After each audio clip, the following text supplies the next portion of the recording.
How you get away with a transfer debt? When watching YouTube clips, so sorry I've explained previously. We make a ton of money. Honestly. Like we make a ton of money. That's why we're getting away with it. We make over $100 million a year. And now we're in the Champions League, and now we've got a bigger stadium. You know, like, we just make a ton of money. That's how we're getting away with it. I know how much money we make. It's about $150 million a year from being in the Prem. Then you add in Europe. Then you add in the increased stadium interest, the increased number of home matches and everything that you have to play. And so even though we've run up, 360, I don't know what this debt is. I know what this debt is, right? Our transfer debt at $256 million. Yeah. That's just what we got to pay out, and we'll be fine. Which is why, even though you're $100 million in debt, your financial status it's still not insecure. So we know what we can spend, and we know that we will survive. Pulse, thank you for the 31 months. Doing that Enron accounting. Hey, it's working. All right, you guys ready? If Mateo Mas had at least an average of a 7.2 in all matches this season, some dude owns $500 to a charity of my choice. Are you ready to see if he actually did it? I think he did it. Okay, so his Premier League... I don't think he did. Dang. His Premier League rating is 7.07. Let's look down here in the bottom right corner. And his overall rating for the season in all comps, 48 matches, was 7.06.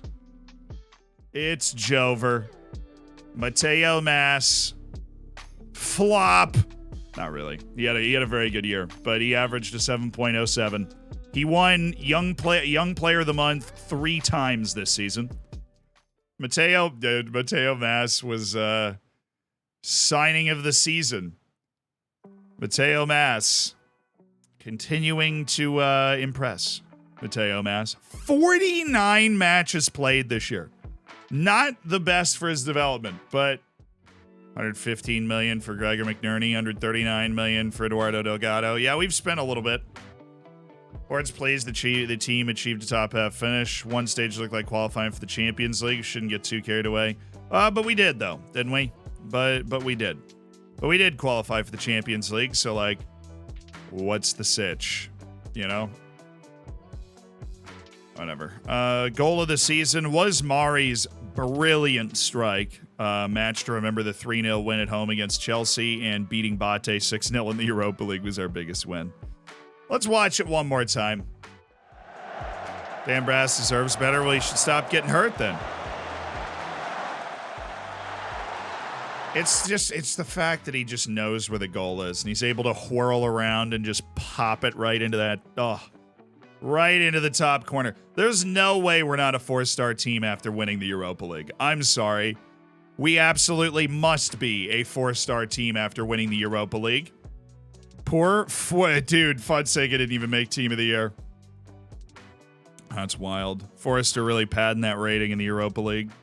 Fraud Seca shouts abound. Fan player of the season, Gregor McNerney. Young player of the season, Gregor McNerney. Signing of the season, Mateo Mas. Goal of the season, Mari. Chill. Top goal scorer, Dom Kish. 23 goals all comps. Mari had 10 assists. Kish had 7 player of the match wins. Riquero completed the most passes per 90, which is great. Youngest ever player came in Faro. Highest fee paid, $138 million for Eduardo Delgado. Highest fee received, 86 point something for Jeppe Norbeck. And the youngest goal scorer came in Faro. Cayman. Wait, what's the oh no, we have more fair weather and casual fans. I'm at 2.2 million social media followers. Okay, Cook. 23,000 supporters on the season ticket waiting list. Well, the reason that this increased is because we got a lot more fans, to be honest. We now have our season ticket holders are sold out, and our season ticket waiting list is more than the size of the season ticket holders. Time for a new stadium. We just expanded it last year. Work hard, try and long as you come back, you need to come back fully refreshed, aiming to finish the top half. How about Europa League? Do we feel okay about that? You're setting us up to fail. Mid-table finish.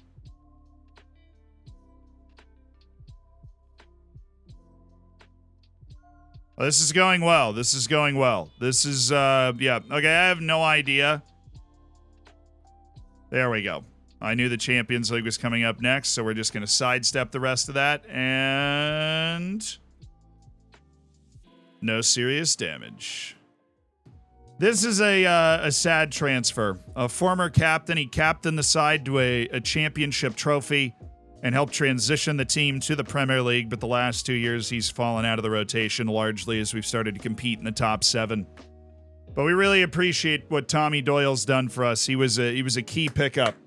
And I mean, anytime you're getting rid of a guy who used to be your captain, who literally lifted a trophy for your club, it's a sad day. He's moving down to the championship. So we're dropping 22 of our $34.5 million in the transfer budget to get 19-year-old wonder kid Ernesto Andreu, Spanish backline player, can play the full back line. Just looks like a really, really solid defensive player. Belisarius, thank you for the 7 months. Obviously, also has great potential and just trying to force his way out of Manchester City because he feels like he's not getting enough time. But on squad player, I still feel like we can totally satisfy that with the amount that we have to rotate over the course of a season. I'm really happy with that deal.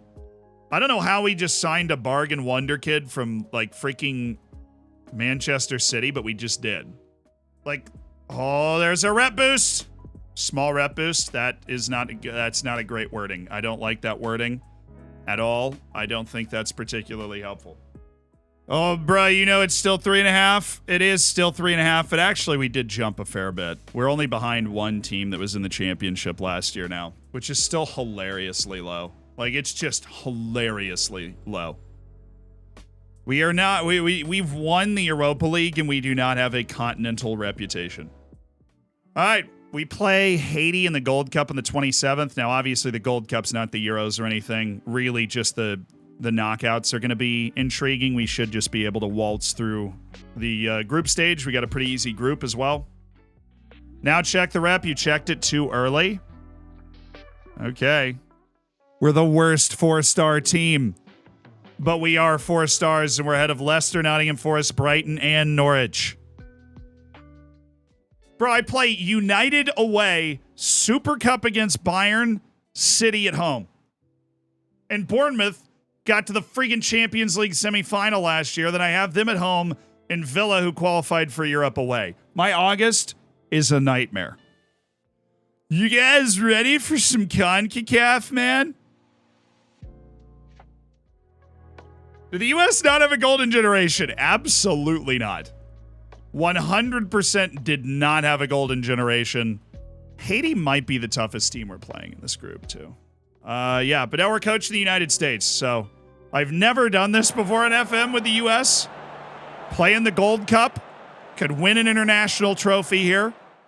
Oh, say, can you see? By the dawn's early light. Like, especially right now, Haiti's better than Honduras in real life, but they just don't make the World Cup for whatever reason. They have visa issues with away matches and qualifying. He's off. So, like, in qualifying away to Canada, Haiti couldn't bring, like, 7 dudes. We have such an easy group. Get in. That's it. That's it. A baby. Quinn. Add a baby. The Gold Cup, if you want to be a World Cup qualifying side from CONCACAF, that was sick. Was he on? It was very close. Yes, he was. Yeah, Belize is nowhere near competitive. They don't make the later rounds of qualifying of the Gold Cup. We gave up a goal with like 45 seconds left, really.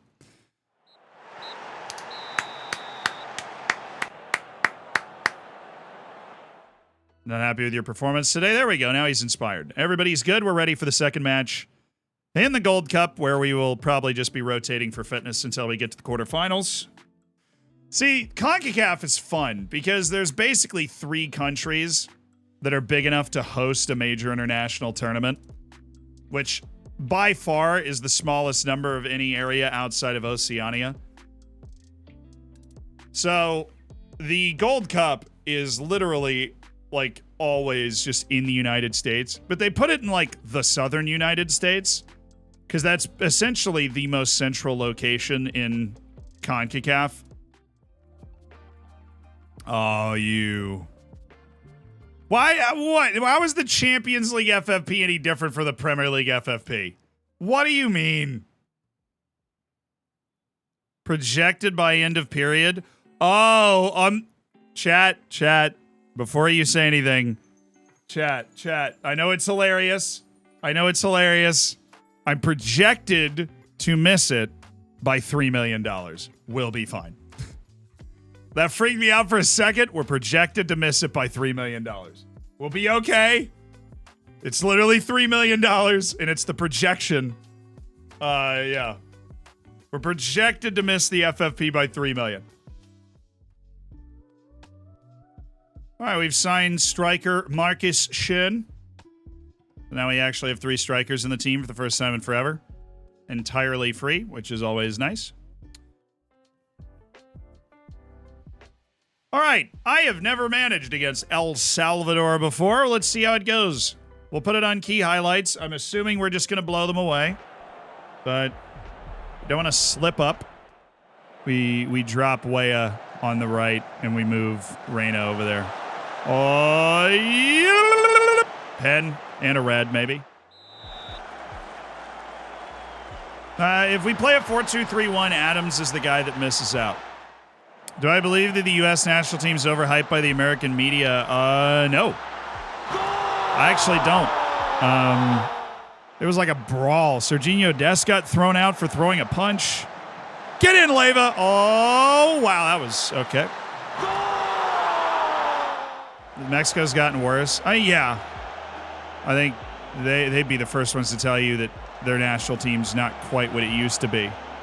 But honestly, they used to big brother us all the time. Like when I was a kid watching the U.S. national team, if we got anything off Mexico, it was like, you failed to beat us. You know, like we would like laugh at them for that. And now we're just flattening them. Right? Like the U.S., while lacking that like actually winning the World Cup potential, is very consistently good.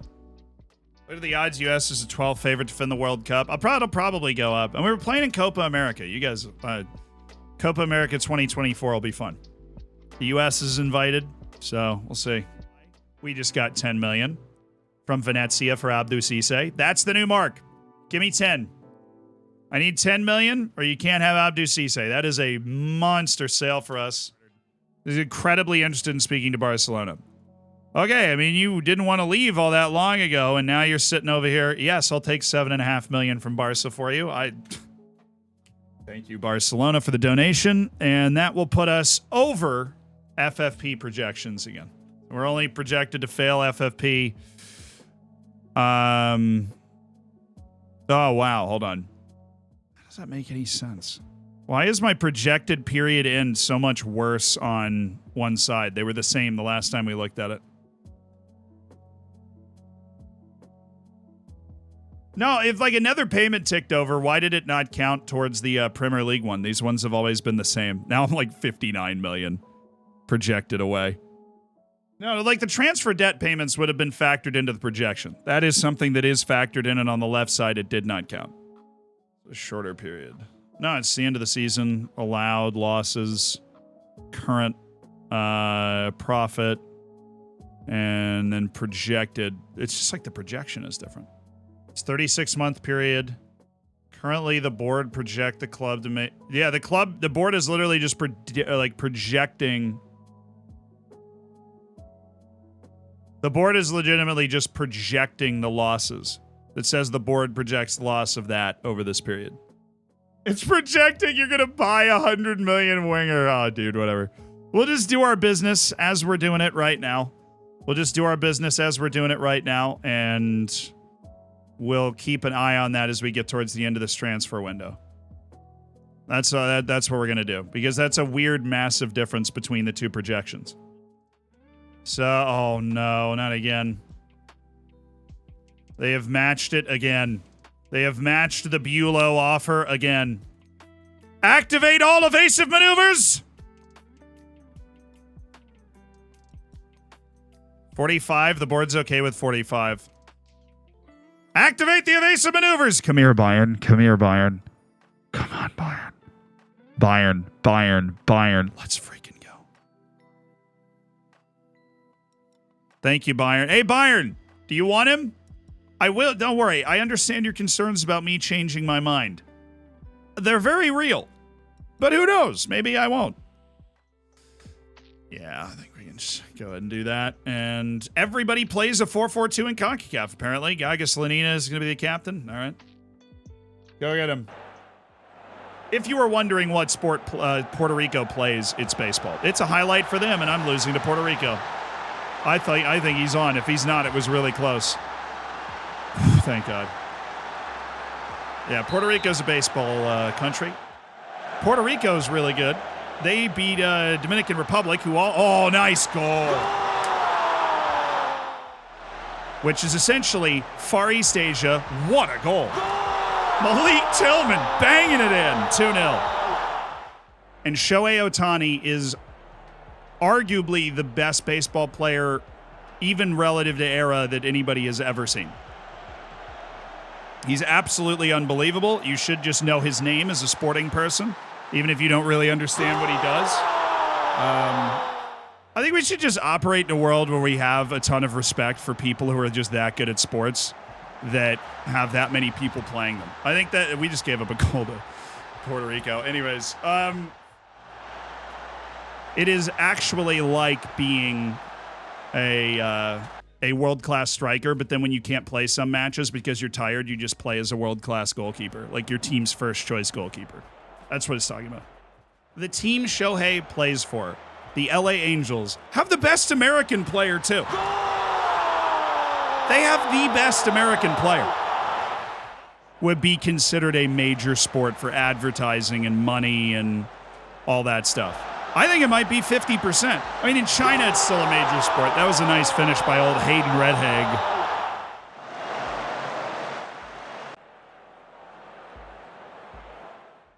All right, El Salvador drew Haiti, but needed to beat them. So, see you later, losers. Puerto Rico blow quality. I don't think Puerto Rico blew their chances as much as they just played us. But all right.